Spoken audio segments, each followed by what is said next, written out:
Varicose veins కి సరైన చికిత్స కోసం సంప్రదించండి ఎవిస్ హాస్పిటల్.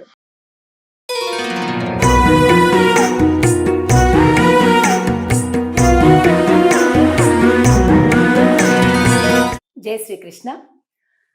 ఆండాల్ తిరువడిగలే శరణం. ఇలా కళ్ళు మూసి తెరిచేలోగా 24వ రోజుకు వచ్చేసేసాం మనం. ఈరోజు అందరూ ఎంతో ఆనందంగా రకరకాల డెకరేషన్స్ తోటి, అలంకారాలతోటి, ఆనందంతో అన్నీ సర్దుకుంటుంటారని నాకు తెలుసు. ఈరోజు పాసురానికి 2 పేర్లు ఉన్నాయి. ఒకటి మంగళాశాసన పాసురం, 2 పోత్తి పాసురం. ఈ 2 పేర్లతోటి మనం పిలుస్తుంటాం కదా. ఎందుకు ఈ ప్రతి పాదంలో చివర పోత్తి పోత్తి పోత్తి అని ఉంటుంది కాబట్టి పోత్తి పాసురం అని దీనికి పేరు. అందరూ కూడా స్వామికి ఆయన వీళ్ళ కోరిక మేర ఆయన లోపల నుంచి నడిచి వచ్చి సింహాసనం పైన అధిష్ఠించి ఉన్నాడు కనుక ఈ పోత్తి పాసురాన్ని పాడుతున్నారు. అందరూ కలిపి ఆనందంగా స్వామికి మంగళాన్ని పాడుతున్నారు. వీళ్ళకేమీ ఎక్కర్లేదండి, భగవంతుడి దగ్గరికి అది కావాలి ఇది కావాలని వెళ్ళటంలే, నీకు మంగళం పాడడానికి వచ్చాం, మాకు ఇదే కావాల్సింది, మాకు ఇంకేం అక్కర్లేదు అంటున్నారు. ఎంత గొప్ప భక్తులు చూడండి.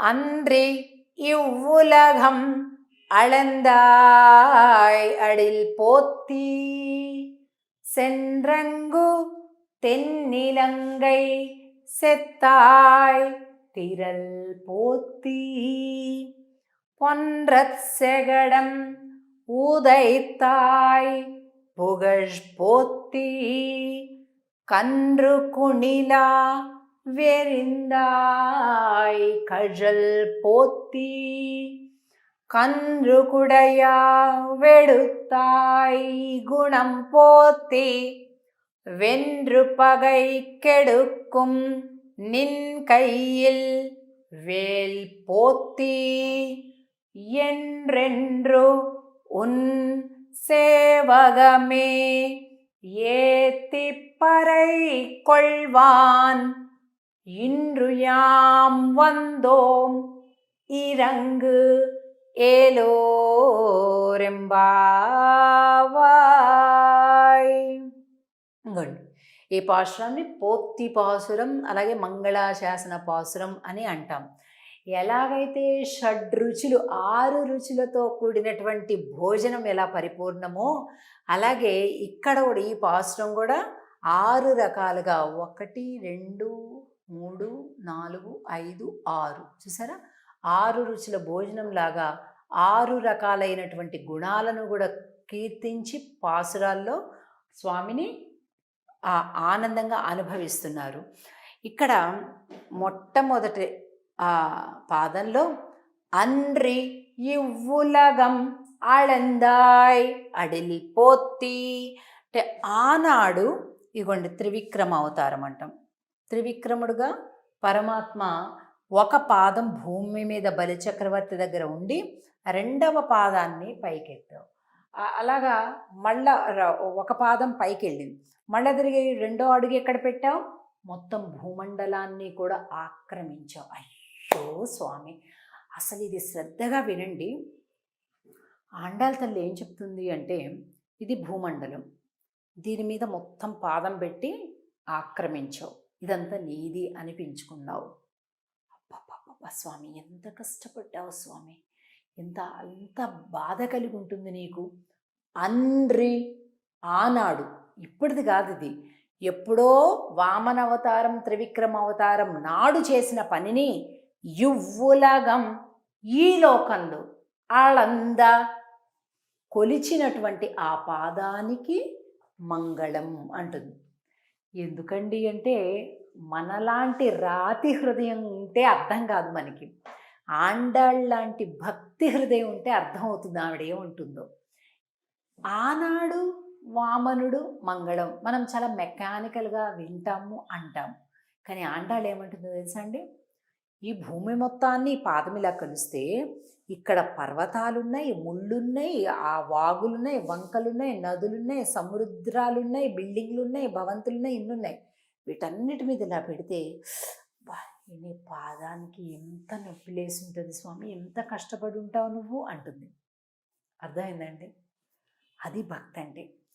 మాకు ఎన్ని ఇచ్చినా ఇంకా ఇది కావాలి, ఇంకా అది కావాలి, అలా కావాలి, ఇలా కావాలి, ఇది కాదు, మనది కాదు ముఖ్యం, ఆయనది ముఖ్యం. ఆయన సుఖంగా ఉండాలి, ఆయన సంతోషంగా ఉండాలి, ఆయన ఆనందంగా ఉండాలి. ఇప్పటికే చాలా బాధలు పడ్డావు మా కోసం అంటుంది. అంటే అన్రి ఇవ్వులగం అళందాయ్ అడిల్ అంటే పాదానికి మంగళం. సెన్రంగు తెన్నిలంగై సెత్తాయ్ తిరల్ పోతి. లంక రెండో పాదంలో లంకా నగరానికి వెళ్ళి రాక్షస సంహారం చేసినటువంటి నీకు, నీ బలానికి మంగళం. మొదటి పాదంలో పాదములకు మంగళం. ఇది బాగా గుర్తుపెట్టుకోవాలండి. 8 పాదాలు ఉన్నటువంటి ఆ పాసురంలో ఏ పాదంలో దేనికి మంగళం పాడింది అనేది గుర్తుపెట్టుకోవాలి. మొదటి పాదంలో అంటే మొదటి లైన్లో స్వామి యొక్క పాదానికి మంగళం. ఇంకోండి, లోకములను కొలచిన నీ పాదములకు మంగళం. రెండవ లైన్లో లంకా నగరానికి వెళ్ళి రాక్షస సంహారము చేసినటువంటి బలమునకు మంగళం. ఇక మూడవ లైన్ ఏంటి? పొండ్ర శకడం, శకటాసురుడు బండిని ఆవహించి ఉన్నటువంటి రాక్షసుని సంహరించినటువంటిది. పొండ్ర శకడం ఉదయతాయి పుగష్పోతి. స్వామి, ఆ శకటాసురుని తన్ని నశింపచేశావే, నీ కీర్తికి మంగళం. ఇక నాలుగవ లైన్ కన్రు కుణిలా వేరిందాయ్ కషల్ పోతి. వత్సాసురుని ఇలా పట్టుకొని టక టక టక టక తిప్పేసి పెట్టి కొట్టావు. అటు కపిత్తాసురుడు వత్సాసురుని ఏకకాలంలో సంహరింపచేశావే. అది ఒడిసెల పట్టడం అంటారు కదా, ఇలా పట్టుకొని గిర్రా గిర్రా గిర్రా గిర్రా తిప్పి కొడతారు చూసారా. అలాగా ఈ ఒక దూడలోకి అసురుడు ప్రవేశిస్తే ఆ దూడను పట్టుకొని ఇలా ఇలా ఇలా తిప్పినప్పుడు ఒక కాలు ముందుకి ఒక కాలు వెనక్కి పెట్టి ఇలా ఒక పాస్చర్ ఉంటుంది చూసారా, ఆ భంగిమకు మంగళం అంటుంది ఇక్కడ. ఆ తర్వాత నాలుగవ లైన్లో కొన్రుకుడయా, ఐదో లైన్ కొన్రుకుడయా వెడుతాయ్ కణం పోతి. గోవర్ధన పర్వతాన్ని ఎత్తి పట్టి అందరినీ కాపాడావే, అటు గోవులని గోప బాలకుల్ని అందరినీ కాపాడావే. ఏమి గుణమయ్యా నీది అసలు, అందరినీ కాపాడటానికి పర్వతాన్ని ఎత్తేస్తావా అంటుంది.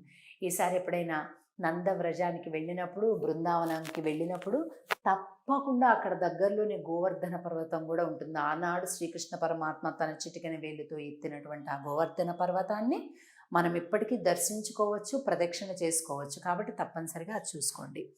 అలాగే వెన్రుపగా ఇక్కడెక్కుం నిన్ కయ్యిల్ వేల్పోతి.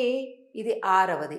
శత్రునాశనమైనటువంటి బల్యం, వేలాయుధము, నిన్ను కాపాడేటటువంటి ఆ ఆయుధము క్షేమముగా ఉండు కాక. ఎన్రెన్రున్ సేబగమే ఏ తిప్పరై కొల్వాన్. ఒక్కొక్క పోతి రావణాసురుని సంహరించడానికి వెళ్ళిన రాముడికి మంగళం, శకటాసురుని వధించినటువంటి కృష్ణునికి మంగళం, అలాగే దూడని కూడా పట్టుకొని వత్సాసురుని కపిత్తాసురు సంహారం చేసినటువంటి ఆ భంగిమకు మంగళం. ఇలా ఇవన్నీ కూడా చక్కగా మనం ఒక భంగిమ రూపంలో చూస్తున్నాం. అలాగే గోవర్ధన పర్వతాన్ని పట్టుకున్నటువంటి నీ గుణానికి మంగళం అంటూ స్వామికి అందరూ మంగళ హారతలు ఇస్తున్నారు. అసలు ఈ 24వ పాశ్రం, 24వ సంఖ్య ఎలా గొప్పది అనేటటువంటిది ఇదిగో మనం ఇన్ని నామాలతోటి మనం చేస్తున్నాం. ఈ 24వ పాశ్రంలో అందరూ కూడా కలిపి ఇలాగ స్వామికి సింహాసనం పైన అధిరోహింపచేసి మంగళ ఆశీర్వాదాలు ఇస్తున్నారు. మనం కూడా ఈరోజు మంచిగా అలంకరించుకున్నటువంటి హారతి పళ్ళాలతోటి స్వామికి హారతలిచ్చి తరిద్దాం. రేపటి రోజు మరింత మర్మగర్భంగా ఆండాళ్ కీర్తించేటటువంటి పాసురాన్ని 25వ పాసురాన్ని చూడబోతున్నాం. ఆండాళ్ తిరువడిగళే శరణం. జై శ్రీకృష్ణ.